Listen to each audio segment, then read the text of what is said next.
პროკურატურამ უცხო ქვეყნის ტერორისტულ ორგანიზაციაში გაერთიანებისა და ტერორისტულ საქმიანობაში დახმარების ფაქტზე გუშინ დაკავებულ ორ პირს ბრალდება წარუდგინა, მათ შორის ერთი უცხო ქვეყნის მოქალაქეა. უწყების ინფორმაციით, ბრალდებულები ტერორისტულ ორგანიზაცია ისლამურ სახელმწიფოში გაერთიანდნენ. მისი ლიდერის წინაშე ერთგულების ფიციდადეს და ტერორისტული საქმიანობის დახმარების მიზნით მზად იყვნენ ნებისმიერი დავალება შეესრულებინათ. ჩატარებული საგამოძიებო მოქმედებების შედეგად სხვა მტკიცებულებებთან ერთად ამოღებულია ნივთები ტერორისტული ორგანიზაციის სიმბოლიკით.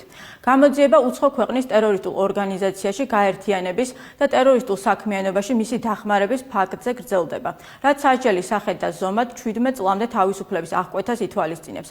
პროკურატურა ბრალდებულებისათვის აღკვეთის ღონისძიების სახით პატიმრობის შეფარდების შუამდგომლობით სასამართლოს კანონით დადგენილ ვადაში მიმართავს. სუსის მიერ გუშინ გავრცელებული ინფორმაციით, კონტრტერორისტული ცენტრი ამ პირების საქართველოში შემოსვლის მიზნობრიობის შესახებ წინასწარ ფლობდა ინფორმაციას. სუსის თანახმად ისინი ქვეყანაში ცალ-ცალკე ჩამოვიდნენ და შემოსვლის დღიდან ორივე მათგანი მოსამართლის განჩინებების საფუძველზე კონტრტერორისტული ცენტრის ოპერატიული კონტროლის ქვეშ იმყოფებოდა. სახელმწიფო უსაფრთხოების სამსახურის ცნობით, გამოძიებით ასევე დგინდება, რომ დაკავებულები საქართველოდან სხვა ქვეყანაში მიემგზავრებოდნენ, სადაც ისლამური სახელმწიფოს მებრძოლებს უნდა შეერთებოდნენ.